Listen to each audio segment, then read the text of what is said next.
everyone, can you believe it? It is our last week of school. We've got a couple of fun things planned for you this week. We're going to read a couple stories and we're going to do some writing that you can add to your memory book or your memory box that came home in your last packet. Before we start with today's lesson, I wanted to talk to you about the poem that we read at the end of last week. Remember, we had a poem, and it was a poem I talked about having a different inference than an older teacher, Mrs. Thompson.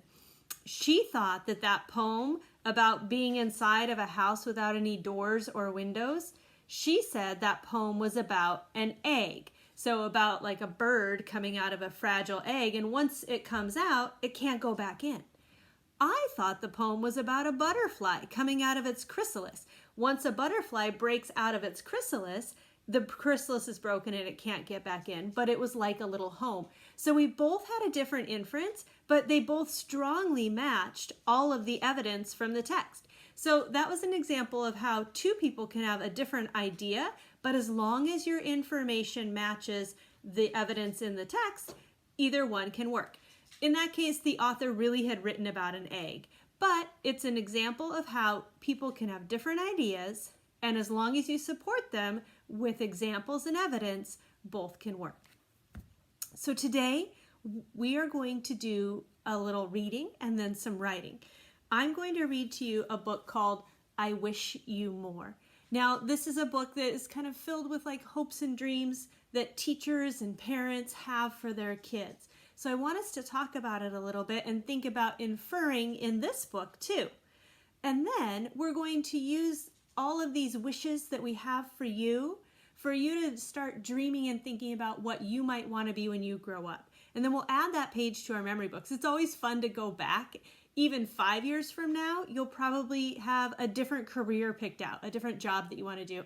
And especially when you look back as an adult and see what job you want to do. The funny thing is, when I was your age, I wanted to be a teacher, and that's what I am. So sometimes you have an idea about what you want to be, and that is the goal that you reach for and that you stick with. But sometimes what you think you want to be now will change. So it's kind of fun to go back and be able to see how your idea changes or how it stays the same as you grow. So this story is called I Wish You More, and we're going to do some inferring about what the author is saying in each of these parts. I Wish You More by Amy Krouse Rosenthal and Tom Lichtenheld. I wish you more ups than downs. I wish you more give than take. I wish you more tippy toes than deep. So I can infer this part here. It's not just about being in the water. It's about times in your life where you feel a little overwhelmed or you have some really big feelings, and wishing for you that you'll be able to find some footing, a place to put your tippy toes to reach above that water. So if you think of an inference with this, it's when times are hard, we wish that you find a place where you can get back on track and have a place for your feet to land. I wish you more we than me. So wanting you to think not just about yourself, but how can you be part of making the world a better place? I wish you more hugs than ughs. So look for the good. Try to hug people instead of being frustrated with them. I wish you more woohoo than whoa. Enjoy that ride. Get excited. I wish you more will than hill. So when things look really hard, I wish you have the will and the strength to keep going and not let that hill stand in your way. I wish you more can than not. I wish you more snowflakes than tongue. I wish you more pause than fast forward. Take the time to slow down a little bit. Enjoy some of those small, quiet moments instead of just rushing through. I wish you more umbrella than rain. So wishing that you always have enough to protect yourself from some of the storms that come in our life, some of the bad things. I wish you more bubbles than bath. Ooh, that looks fun. I wish you more treasures than pockets. I hope you find so many wonderful things in your life that you can't even find room for them. I wish you more stories than stars. I wish all of this for you because you are everything I could wish for. And more. So we have to admit this has been a kind of strange end to your second grade year, but I just want you to know that as your teachers, we care about you. We really, really want the best for you. And throughout the summer, if there's anything you need, if there's any way we can help you, please call us. You can text us, you can use the Remind app, you can send us an email. I think you have our addresses, write us a letter. We want to keep hearing from you. We're still there for you and we want to support you.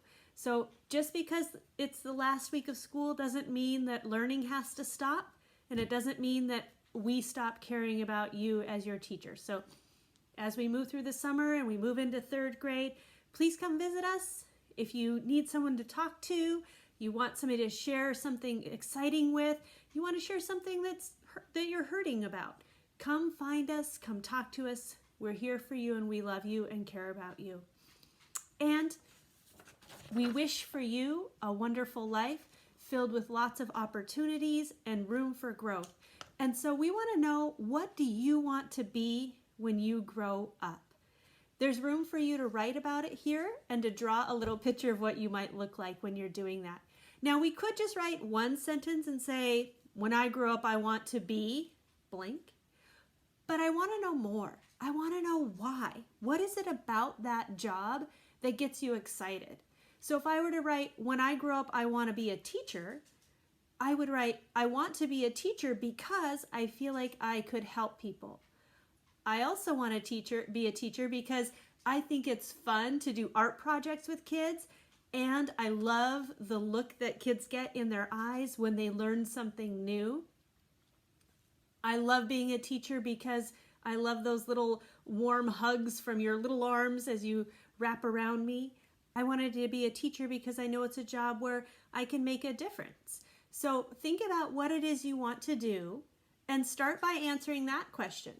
I want to be a blank when I grow up. And then try to add 2 or 3 more sentences that tell why. What is it that you're excited about for that job? Why do you want to do that job? How do you think it might help other people? So think about that, and then when you're done, you can add it to your memory book, or you can put it in your memory box that Miss Connor is sending home to you. So I would love to see what you want to be too. So take a picture and send it to your teacher. I'm waiting to see what kind of careers you're going to choose. The possibilities are endless. All right, take care. See you soon.